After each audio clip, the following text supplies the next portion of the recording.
My name is Allison Bergson. I'm pursuing my master's in yoga studies at LMU.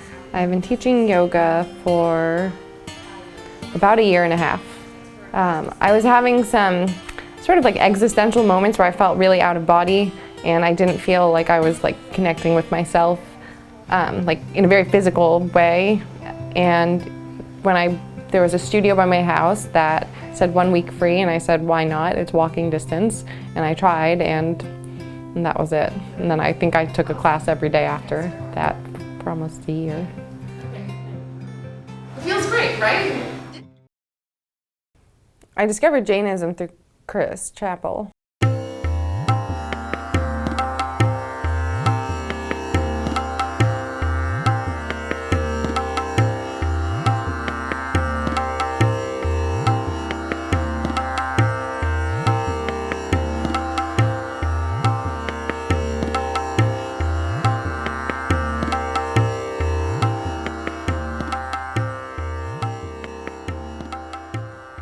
That's how I really discovered Jainism. I don't think I knew anything about it before this program. I know for a fact I knew nothing about it. The India trip exposed me to Jainism. Through the LMU Yoga Studies Master's program, there's a required trip to India. What we do is we spend 3 weeks at the International Summer School for Jain Studies in Delhi, studying and learning about Jainism, taking trips to some tourist sites, but mostly Jain temples.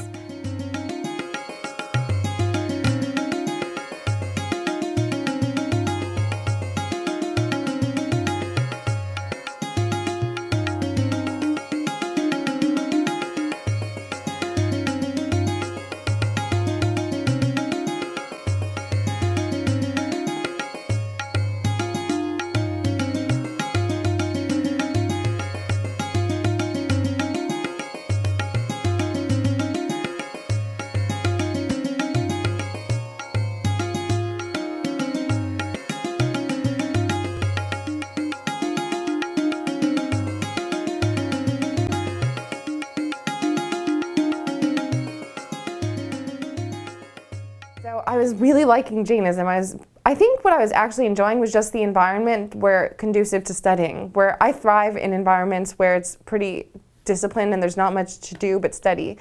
See, in LA is the opposite. So I was like so happy to be in an environment that was more structured and conducive to learning. We only had internet for 1 hour. I was secretly like, this is great.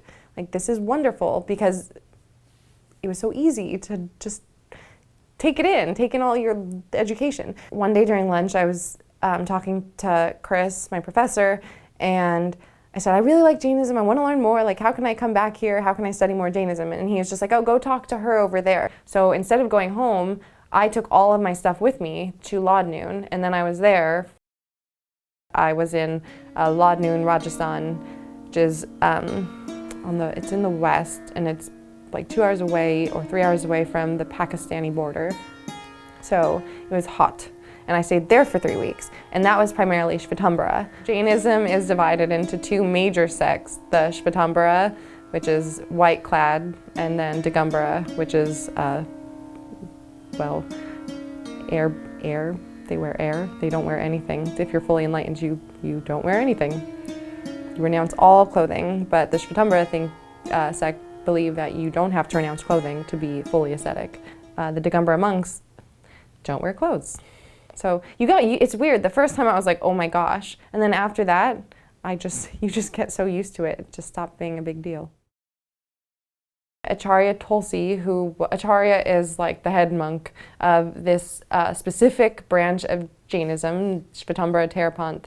He wanted Jainism to thrive, so he first did this small Anuvrat movement, which was like a small movement. He literally walked from house to house and like told people about Jainism, like that's what happened. And then he instituted a new order of Jain nuns and monks called Samans and Samanis.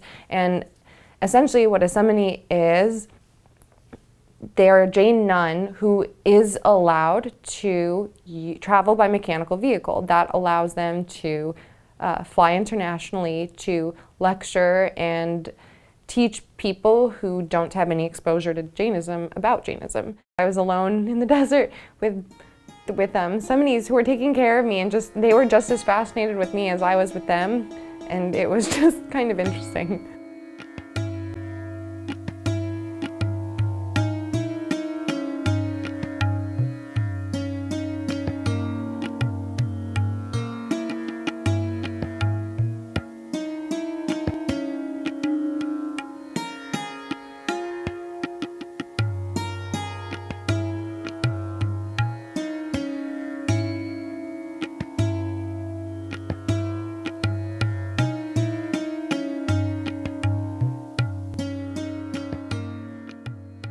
So one of the lucky things I got to do was go with Komal to visit the Mumukshus, the little girls.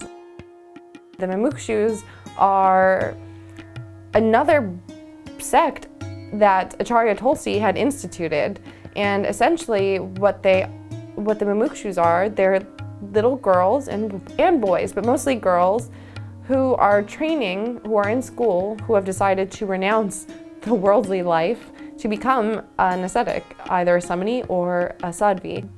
So I was curious. I had a lot of curiosity. I was pretty much open to whatever it was going to be, because I mean, they're little girls. Why would they want to live this life? They all wear white. They are not allowed. They have sweets once a day. They study. I mean, why did they want to become ascetic? Like, why would they want to become?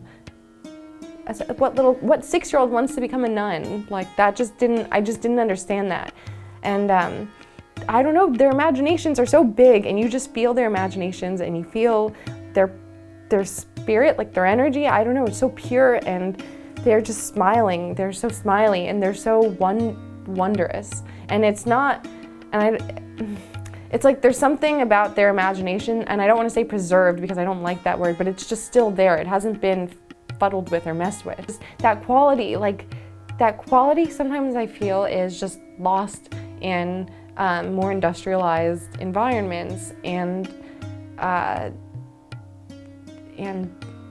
just wonder what we're missing out on.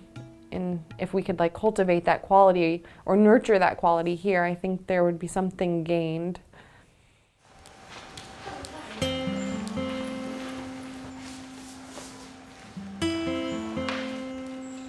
Part of the reason I want to keep Jainism alive with me post-India is because I think it's a really practical and peaceful way to live. I think it really resonates with me in terms of ahimsa, like nonviolence, is so powerful to actually practice nonviolence in thought, nonviolence in speech and action. It's really difficult, but it's doable. And I got to meet many people at the Jain Center of Southern California. In those classes, they talk about the Jain tenets, Anikant, Himsa, and Parigraha, in practical, everyday experiences. I would say I learned a lot more at this temple than I did learn when I was younger, because they have schools here, they teach you. In India, when they have schools, all they teach you is like the scriptures, but they don't go into detail about what they actually mean. But here at Jain Temple, they actually have lectures in English, and they go into depth about what it means to actually follow Jainism. I followed Jainism a lot. I was a really good kid growing up, and then I decided that I needed to escape it. And there was a period of time where I left. I didn't come to the temple for a little bit, and I explored every other religion. I went to synagogues, I went to churches, and all that stuff, and I read about everything. And you know, it wasn't the fact that I saw the differences in the religions that brought me back to Jainism. It was the similarities that I saw. And then the community. I grew up with these people. I mean, everyone here, a lot of the parents are like a second parent to me, second, third, fourth, fifth. I have a lot of parents here. But you know, we're very supportive of each other, and it's really nice. And I think that's what the whole point is. In terms of a Sangh, that's what you call the community here. It's called the Jain Sangh, and it's really nice, and that's what really brought me back, and I got to see the beauty of it. I think Jain Center of Southern California is the place to learn Jainism, because they teach you the meaning of everything. It's not just, when I was growing up, I was memorizing because they would teach, they would not teach, and we would just take that, okay, mom says you have to learn, you learn. But I didn't understand the meaning. But as I come here, I learn and understand Jainism real. So I'm very happy that I'm part of this community. In India, the typical temple people go and pray and do rituals over there. But here, this Jain Center not only does a lot of religious activities, but it goes beyond that because a lot of people want to do charitable activities or cultural activities or educational activity. So this Jain Center provides them the platform to do any and all good things what they can do.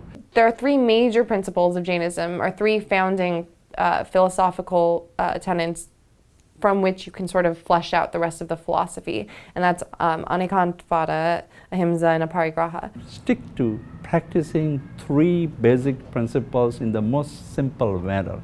Which are they? Ahimsa means non-violence, Aparigraha means non-attachment, not collecting things, Anekantvada, non-absolutism, means that pluralistic view of everything in life.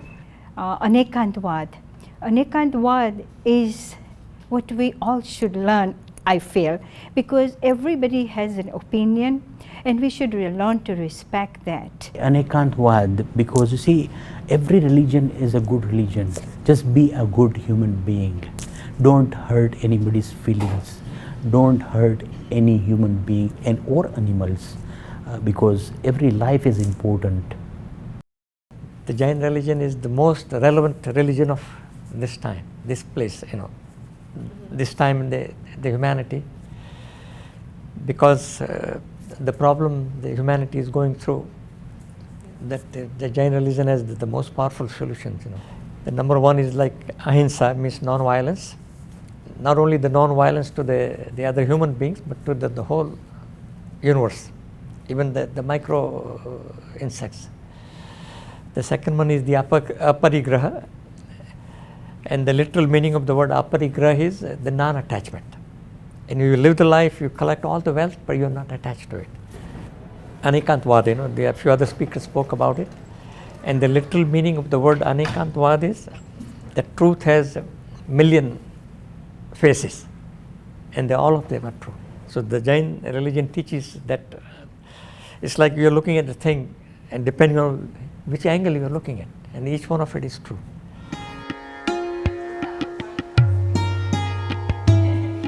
Everyone could benefit from being kind to each other. In Anekantvada, you cultivate tolerance for others and the way they are, for others' shortcomings, and everyone has shortcomings. So being tolerant with your own shortcomings and tolerant for other people's shortcomings, and know that there's a narrative behind everyone. It's just peaceful, and I want to keep that with me. I just think that certain areas of like cognitive dissonance or struggles that come up for me could be understood as valid and also worked through in a positive light through these tenets. I think it's just really practical life guidelines, guiding values for living peacefully. I definitely think that I would like to continue my studies with Jainism and learn more about the philosophical tenets and the details of it and the minutiae of it. Because something Nishala Joy Devi said was to study something is to love something, and so you can't study what you don't love in any real way. And I think I genuinely love Jainism, and I would love to continue to study it because it feeds me, and so I would like to feed it and give back to it.